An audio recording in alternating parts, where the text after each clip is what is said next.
দামোদৰ কাই তই কেতিয়া আহিলি? এই অলপ আগতে পাইছোহিহে। কেইদিনমান থাকিবি? আছোঁ কেইদিনমান। দামোদৰ কাৰ কেনেকুৱা তোৰ ভালনে? ক'ত ভাল, আছোঁ আৰু কোনোমতে। কেলে কিবা হ'ল নি? ঐ ভণ্টি, মোৰ কাপোৰখিনিও তই মেলি দিবিচোন ভালকৈ। হ'ব দে। দামোদৰ কাই আহক চাহকাপ খাই যাওকহি। এতিয়া নালাগে দে, পটককৈ যোগেনহঁতৰ ঘৰৰ পৰা আহোগৈ। তাৰ কেনেকুৱা এতিয়া খবৰ? কেলে কালিৰ কথাটো গম নাপাওঁ? কালি কি কথা? ভণ্টি অকণ লাহে লাহে কচোন। তই কেইদিনমান আৰাম কৰ বুজিছ। ক'লে কথাবোৰ অলপ শুনে জানো? খংটো মূৰৰ ওপৰতে থাকে। সেইদিনা যদি কিবা এটা হ'লহেঁতেন। এই একো নহয় দে। তই মুঠতে খংটো অলপ কমা। তোৰ কাৰ ওপৰত সন্দেহ হয়? কোন আছিলে গমেই নাপালোঁ নহয়। তথাপি তাৰ ওপৰত অকণমান সন্দেহ আছে। তাৰ আমাৰ মাজত সোমাবলৈ দৰকাৰ নাছিল। ভালেই কৰিলি। তাৰ উস্তাদিটো অলপ বেছি, আৰু 10 বিঘা মাটি ইমান সহজে এৰি দিব পাৰি নেকি? আৰু যদি ঋষিয়ে ভয়তে মাটিখিনি বিক্ৰী নকৰে তেতিয়া? তাক যেনেকৈ হ'লেও মই মেনেজ কৰি লওঁ। সেইটো তই জানো। তই পাৰ্টিটোৰ লগত কথা পাত। কথা আছে, মাৰোৱাৰী পাৰ্টি, মোটা অংকৰ মাল কাটি ল'ব পাৰিবি। নীলকাই কি ক'ম আৰু, পুলিচৰ চাকৰি জানোৱেই নহয়। চাকৰি নামতহে কৰিছোঁ। কেতিয়াবা নিজকে কিবা আনৰ গোলাম যেন লাগেও। কি ক'ম আৰু। কৰি থাকচোন, কৰি থাক। কৰিবতো লাগিবই। মা দেউতাই বহুত আশা কৰিছিল মই পুলিচত চাকৰি কৰিম, সমাজৰ হৈ মাত মাতিম। কিন্তু দাদাইদেউ খুৰীদেৱে সমাজৰ কাৰণে বহুত চিন্তা কৰিছে। কিন্তু তই চাবি, কেতিয়াবা এনেকুৱা এটা দিন আহিব গোটেই ছিষ্টেম খতম হৈ যাব। তহঁত ডেকা ল'ৰাবোৰে অসমখন ধৰি ৰাখিব লাগিব, নহ'লে দেখিছ নহয় কি হৈছে। চাকৰি, বেপাৰ, বাণিজ্য সকলোতে আমাৰ অধিকাৰ থাকিব লাগিব। ৰাজনীতি নামতহে ৰাজনীতি। আজিৰ ছাত্ৰ নেতা, কাইলৈ দেশৰ ভৱিষ্যত। আজিকালি চব উল্টা হৈ গ'ল। আমাৰ নেতাবোৰ দেখিছ নহয়, দিনত এটা ৰাতি এটা। এই সাধাৰণ মানুহবোৰে এইবোৰ কথা বুজি পাবনে? মানুহক বিভ্ৰান্তি কৰি গোটেই সমাজখন খেলি মেলি কৰি পেলাইছে। তই ঠিকেই কৈছ। অসমীয়াৰ শত্ৰু অসমীয়া নিজেই। আপুনি বিক্ৰী নকৰিলেও সেই সোপা মই বিক্ৰী কৰিম। মোৰ পিতাৰ নামত থকা মাটিখিনি বিক্ৰী কৰিবলৈ তই কোন? সেইবোৰ কথা নক'ব দেই। বিয়া আগত মোক আমুকটো হেৰি দিম, তামুকটো হেৰি দিম। এতিয়া কি ডাল দিলে? কি লাগে তোক? একো নিদো, যা খাবলৈ পাইছ নহয়। এনেই মতা হ'ল আপুনি। মতা মানুহৰ নামত কলংক। তই মোৰ মাথাটো কেলে বেয়া কৰি আছ কচোন? অকণমানটো শান্তিত থাকিবলৈ দে। শান্তিত থাকিবলৈ দিব লাগে। দেখিছোঁ নহয় কিডাল কৰি আছে। শুনক, মিঠাতেল আলু একোৱেই নাই, লৈ আনিব। আৰু সদায় জুই ধৰি ধৰি ভাত বনাই খুৱাব নোৱাৰোঁ।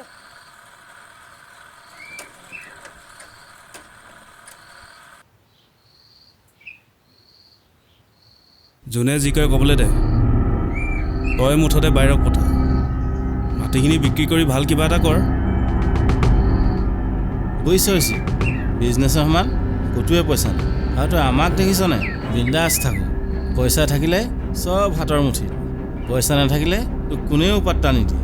আৰু মোৰ দেউতা যেতিয়া বেমাৰ হৈছিল কোনেও এটকা নিদিলে। সেইবাবে মই দেউতাক সৰুকালতেই হেৰুৱাবলগীয়া হ'ল। আৰু আজি মোৰ পইচা কোনে খায়? ঐ ৰিচি, তই এই মাটিখিনি বিক্ৰী কৰি টাউনত ঘৰ এটা বনা আৰু বিয়াখন পাত। তই চা ঋষি, আজি তোৰ লগত গাড়ী আছে নাই? তোৰ লগত আজি বাৰী আছে নাই? তোৰ লগত আজি নাৰী আছে নাই? আৰু তোৰ যদি দৰ মাটিডোখৰ বিক্ৰী কৰি দিয়, এই সকলোখিনি তোৰ হৈ যাব। আৰু সেই যে মাইনাহঁতে গোলাপী গোলাপী উঠেৰে তোৰ দুগালত টপক টপক কৰি দিব।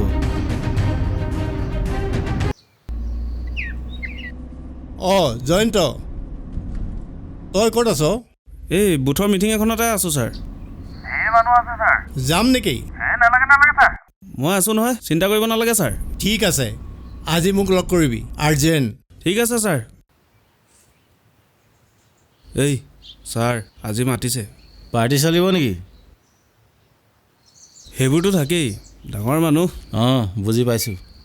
ঐ ঋষি, তয়ো ওলাবি। ছাৰ, ই ঋষি, আপোনাৰ কাৰণে ছাৰ বহুত কৰি আছে ই। হয় ছাৰ, ইয়াক মানুহে ভালো পায় আৰু বহুতে চিনিও পায়। অঁ, ঠিক আছে। ডেকা ল'ৰা, এইবাৰ কিন্তু মোক জিকাব লাগিব। হ'ব ছাৰ, যিমান পাওঁ লাগি দিম বাৰু। মুঠতে ছাৰক আমি যেনেকৈ হ'লেও জিকাব লাগিব, এয়া আমাৰ দায়িত্ব। ঐ শুনচোন, তই এবাৰ বুথৰ সভাপতি হ'ব পাৰিবি নাই? বুথৰ সভাপতি কোনে পায়? ছাৰ, কথা এটা আছে। সমৰ আৰু যোগেনহঁতক কিবা এটা কৰিব লাগিব ছাৰ। সিহঁত কিন্তু আপোনাৰ কাৰণেও বিপদ। হয় ছাৰ, সিহঁতকেইটাৰ উৎপাত দিনক দিনে বাঢ়ি গৈছে। কি কৰিব লাগিব সেইটো কওঁ। ছাৰ, সিহঁতি চৰকাৰী মাটি কব্জা কৰি খেতি কৰি আছে। ঠিক আছে, হ'ব, মই কিবা এটা কৰি আছোঁ। কিবা এটা কৰিম বুলি ভাবিলেও কৰিব নোৱাৰা হৈছোঁ। কেলে কৰ আকৌ, তোকনো কোনে নকৰিবলৈ কৈছে? মোবাইল এটা লাগে। এইটো মোবাইল আজিকালি কাক চলোৱা দেখিছে? আৰু কি লাগে? মাথাটো বেয়া কৰি নাথাকিব দেই মোক। কমখন সুবিধা দিছেনে মোক? এই মাটিখিনি বিক্ৰী কৰি ভাল কিবা এটা কৰক। খেতি চেতি এইবোৰ বাদ দিয়ক। মাটিয়ে আমাৰ সম্পদ, মাটি বিক্ৰী কৰিব নোৱাৰোঁ দেই মই। আপোনাৰ দৰে মতা থকাতকৈ নথকাই ভাল।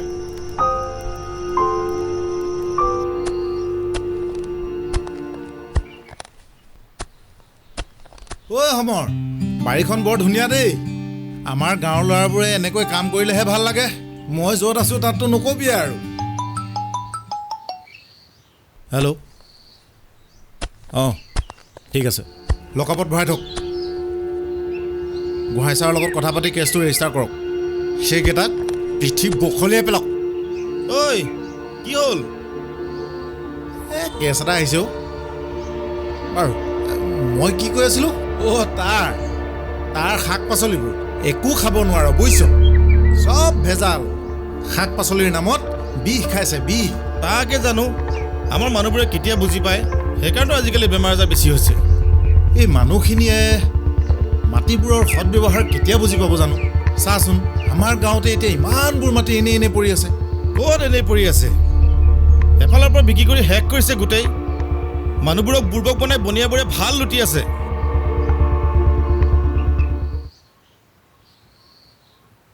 অঁ কচোন, কাম কেনেকুৱা চলি আছে? ঠিকে আছে ছাৰ, চব ফালে প্ৰচাৰ চলাই দিছোঁ ছাৰ। ভাল কৰিলা, মুঠতে মোক এইবাৰ জিকাব লাগিব। হ'ব ছাৰ। হেল্ল' কাকতি, ল'ৰাকেইটামানে চৰকাৰী মাটিত খেতি কৰি আছে। সিহঁতক জাননী দি অতি সোনকালে উচ্ছেদ কৰক।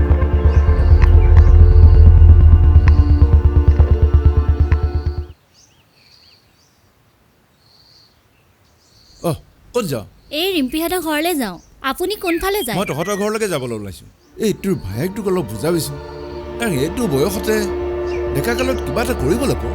এই এনেই সময় নষ্ট কৰি লাভ নাই নহয়। কিমান কম, ক'লেও বুজি নাপায়। মাটিখিনি বিক্ৰী কৰিবলৈ লাগি আছে। সেইখিনি বিক্ৰী কৰি সি বোলে ব্যৱসায় কৰে। অ' এইটো বৰ বেয়া কথা হৈছে নহয়। সি ক'ত? সি ৰাতিপুৱাই ওলাই গৈছে, লগ পাইছে নহয় কেইটামানক। আচ্ছা শুন, এইটো ল, ইয়াত টকা 10,000 আছে। তহঁতি যিডোখৰ মাটি বিক্ৰী কৰিবলৈ ওলাইছে নহয়, তাত তহঁতি খেতি কৰ। আৰু শুন, তাক মোক লগ কৰিবলৈ কবিচোন দেই। কাইদেউ, মানুহবোৰে কথাবোৰ কেতিয়া বুজি পাব ন? যধে মধে মাটিবোৰ বিক্ৰী কৰি ফুৰিছে। দাদা ভালনে? অঁ, চাহ খাব দেই। তোৰ ভাল? ভালেই। আৰু তই চাচোন, এই চৰ চাপৰিবোৰত ক'ৰ মানুহ কি ঠিক নাই, কেনেকৈ মানুহবোৰে মাটিবোৰ দখল কৰিছে। সেইবোৰ বাংলাদেশী। মই য'ত চাকৰি কৰোঁ তাততো ক'বই নালাগে, ঢেৰ আছে। এক ৰাতিৰ ভিতৰত ইহঁতে এখন গাঁও সাজি দিয়ে। সেইকাৰণে কৈছোঁ, তহঁতে যি কৰিছ খুব ভাল কৰিছ। এই আমাৰ হাতত এতিয়া যিকণ মাটি আছে, সেইকণো যদি বিক্ৰী কৰিবলৈ হয় তেতিয়া চেছ আৰু। কি কৰা যায় একো ধৰিব পৰা নাই। মাটি কিনা বেচা কৰা অধিকাৰটো আমাৰ নিজৰ মানুহৰ মাজত থাকিব লাগে, আনক কেলে দিব লাগে কচোন?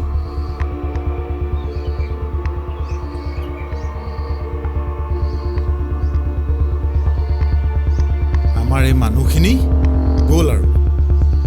সিহঁত বেলেগ এখন দুনিয়াত আছে চবক বুজোৱাটো ইমান সহজ নহয় নাই কিবা এটা কৰিব লাগিব আমাৰ মাটিৰ ওপৰত অধিকাৰ খিলঞ্জীয়াৰ ৰক্ষা কবচ আমি নিজে প্ৰস্তুত কৰিব লাগিব ঠিক কৈছে অনিল কাই এনেকৈ আমি চাই বহি থাকিলে আমাৰ জাতিটোৱে শেষ হৈ যাব সেই গতিকে গাঁওখনক আমি ঠিক কৰিব লাগিব মানুহবোৰক সজাগ কৰিব লাগিব যদি বুজি নাপায়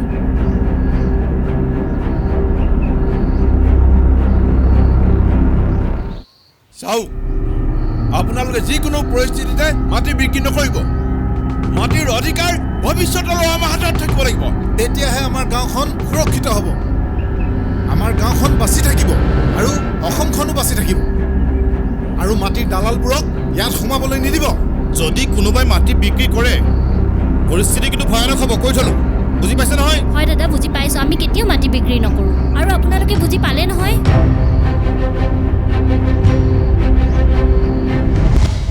পৰিস্থিতি কিডাল কৰিবা আমাৰ লগত MLA মিনিষ্টাৰ হাত আছে একোডাল ছিঙিব নোৱাৰে সিহঁতে আমাক হয় তোৰ বাহিৰক পঠাবলৈ ইমান সময় লাগে নেকি কাষ্টমাৰ কিন্তু ৰৈ নাথাকে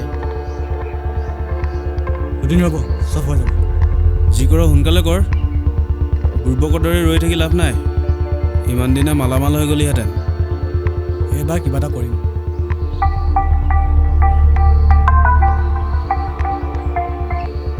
হেল্ল' অঁ ক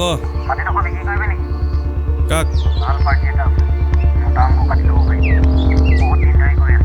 ঠিক আছে হৈ যাব ঐ মই গৈ থাকোঁ দেই কাষ্টমাৰ এটা আছে কথা পাতি আহোঁ হ'ব যা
মাথাটো কেলে বেয়া কৰি আছ কচোন অকণমানতো শান্তিত থাকিবলৈ দে শান্তিত থাকিব লাগিব লাগে দেখিছো নহয় কিমান কৰি আছে এই শুন মিঠাতেল আলু একোৱেই নাই লৈ আনিব আৰু সদায় জুই ধৰি ধৰি ভাত বনাই খুৱাব নোৱাৰো এই মাটিখিনি বিক্ৰী কৰি ভাল কিবা এটা কৰক খেতি চেতি এইবোৰ বাদ দিয়ক মাটিয়ে আমাৰ সম্পদ মাটি বিক্ৰী কৰিব নোৱাৰো দেই মই আপোনাৰ দৰে মতা থকাতকৈ নথকাই ভাল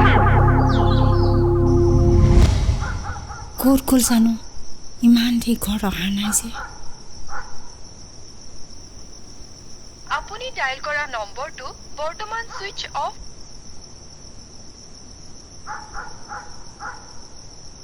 কাক ফোন লগাম এই যুগান্তলৈকে ফোন এটা কৰোঁ নেকি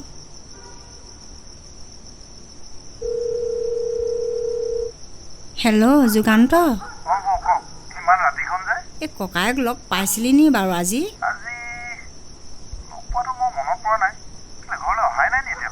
জানো পাই দিনতে গ'ল মানুহটো এতিয়ালৈকে অহা নাই যে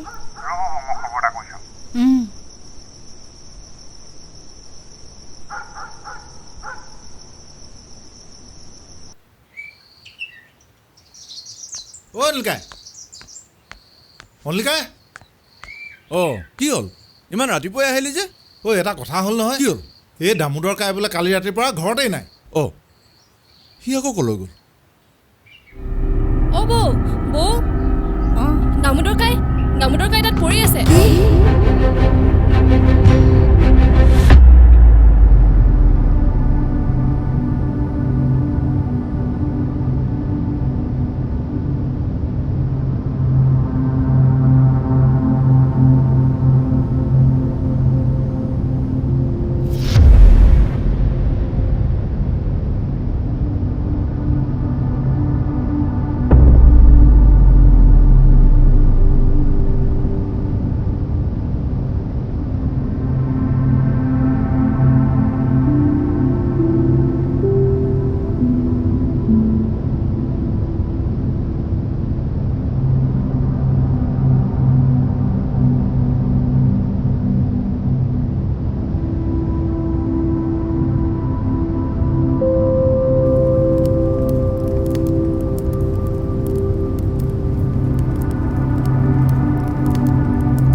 দামোদৰ ভাঙি পৰিছিল সেইকাৰণে সি চাগৈ তেনেকুৱা এটা সিদ্ধান্ত ল'লে সি মাটিখিনি বিক্ৰী কৰিবলৈ ইচ্ছা কৰা নাছিল বাৰে বাৰে ঘৰখনত অশান্তি সি হতাশাত ভুগিছিল দৰিদ্ৰতাই মানুহক চৰম পৰ্যায়লৈ লৈ যায় আপোনালোকে কাম কৰক মাটিবোৰ এনেই পেলাই নথব মই বাৰু মোৰ দৰমহাৰ এটা অংশ আপোনালোকলৈ আগবঢ়াম কিন্তু মাটিবোৰক সৎ ব্যৱহাৰ কৰক মই নিজ চকুৰ আগত দেখিছোঁ আমাৰ মাটিবোৰ আন মানুহবোৰে কেনেকৈ বেদখল কৰিছে এনেকৈ যদি বেদখল হৈ থাকে অসমীয়া জাতিৰ বাবে কিন্তু বৰ ভয় লগা দিন আহিব তেতিয়া কিন্তু আমি অনুতাপ কৰি একো লাভ নহ'ব সেইকাৰণে সময় থাকোঁতে কথাবোৰ অলপ ভাবি চাওক ৰাইজ সেইকাৰণে কৈছোঁ আপোনালোকে মাটি বিক্ৰী নকৰিব কেইটামান পইচাৰ কাৰণে ভৱিষ্যত প্ৰজন্মক অন্ধকাৰলৈ ঠেলি দিয়াটো এটা ঘোৰ অপৰাধ ঠিকেই কৈছে আমি হতাশ হ'লে নহ'ব ভৱিষ্যত প্ৰজন্মৰ প্ৰতি আমি সজাগ হ'ব লাগিব অসমীয়া জাতি আৰু ভৱিষ্যত প্ৰজন্মৰ প্ৰতি আমি দায়বদ্ধ আমি মাটি বিক্ৰী নকৰোঁ মাটি আমাৰ জাতিটোৰ ৰক্ষা কবচ তহঁতে কথাবোৰ আগবঢ়াই দে মানুহবোৰক বুজাব লাগিব আমি কৃষক মানুহ আমি হতাশ হ'বলৈ শিকা নাই মাটিৰ অধিকাৰ আমাৰ হাতৰ পৰা কোনেও কাঢ়ি নিব নোৱাৰে আমি সকলোৱে মিলি খেতি কৰিম আমাৰ বজাৰ আমাৰ মাটি আমাৰ অধিকাৰ